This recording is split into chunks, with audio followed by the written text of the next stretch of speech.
Welcome back to Out and About Today. I'm Pam Wheeler. We're going to close tonight's show with our weekly Buzz About discussion. Tonight's topic, well, we got to talk about TPAC's 2018-19 season, and then we have to cover Trump.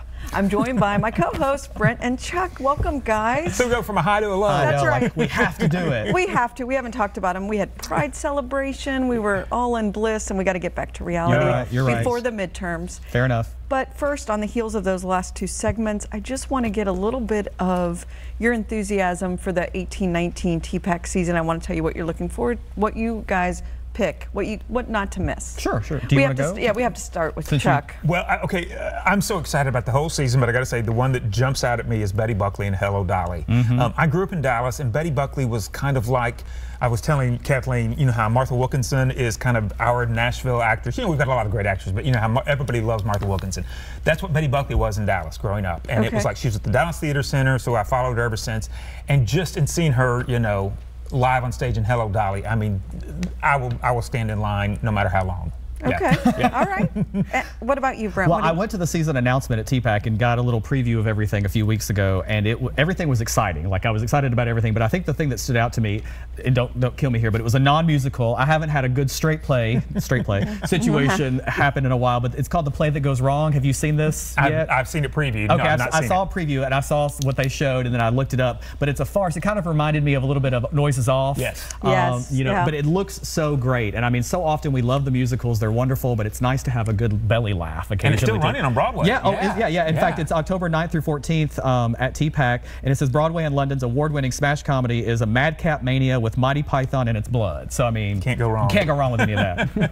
Okay, well, and you? I know. I think I'm looking most forward to On Your Feet. Gloria Estefan's music. You know, I grew up in Miami, for those of you who didn't know. So that kind of I have an affinity for that. I'm excited about that. Let me ask you this. Is it affordable to go to some shows in a season? Compared to Broadway, absolutely. Oh, right. Totally. Well, what are we talking here? $50 you can see a show? Yeah. I mean, you can, depending upon, you know, if your orchestra, the tier, or the balcony. The prices range, and you can go during different times of the day, different days of the week. They have the Rush tickets now that they've been doing for a while. That's a really good deal. Yeah, that's where you have to show up 90 minutes before the curtain, and if there's seats available, you can go to the box office and get them for a heavily discounted rate. So they really make it easy to try to get in, you know, at any time. Okay. All right. So it's affordable. Let's move on to Trump. I want to talk about it.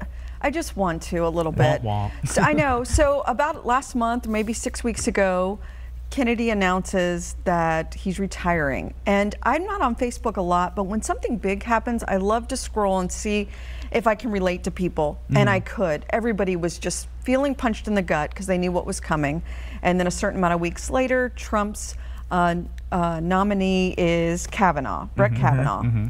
So, and there's so many things, we've got his picture up, there's so many things on Trump we could talk about. I want the viewers to know that because we pre-tape and things change by the hour with Trump, we know this is going to be on for a while because there's going to be a lot of debate and talk about it. So how are you guys feeling about the whole changing of the court and this nominee in particular? Where are you? Well, much like yourself, whenever Kennedy announced his retirement, I was kind of shocked because, as we all know, he's been kind of a swing vote for a number of years, and he's really kind of cast the deciding vote in a lot of things that have been beneficial to our community. So it was sort of a deep, like, what's going to happen now? And of course, look who's in the Oval Office and the pick that he's already made. But Brett Kavanaugh, especially for what I've been reading and looking up, there's some interesting points that have to be made about sort of the possible impeachment trial of Donald Trump and like him picking his own Supreme Court justice that might weigh in, and his feelings about some of the things. Like I think he wrote a dissenting opinion about the Watergate case and thought maybe it seems as though he thinks that a sitting president can't be indicted. So there's cannot be indicted. So there's a few nuances that I'm like, and I think that's where the Democrats have been wanting to get their hands on a lot of the papers from when Kavanaugh worked for the George W. Bush presidency. He was part of the administration. So they're kind of pulling the same line that the Republicans pulled last time with Merrick Garland about how let's get all the paperwork in, let's see everything he's written and done. And so I'm kind of holding my breath to see where that leads, but it doesn't look like it's in a good direction. Well, and one thing too, though, is we haven't seen a lot of rulings that he's made regarding the LGBT community. So that's also something that's kind of the big question mark. I will say, at least for me, the one positive about that is that we haven't seen a ruling where he has gone completely against the LGBT True. community. So, True. I mean, to me, that's at least better than knowing that he literally is not going to, because some of the things they say also point that he could be, a little bit more of a swing vote as far as LGBT But goes. and I feel like, and from what I've read too, the whole Roe versus Wade thing, I feel like everybody kind of feels like he might be a little bit more inclined that was a wrong decision. Right. So I mean, a lot of women's activists and women's groups are really upset about it. So I mean, he's kind of all over the map. And to be fair, it's not Trump's pick; it's the Federalist Society's pick. So right. And it was very. I mean, I've read a couple articles about how this was very planned and calculated. Oh, the retirement? Yes. Yeah.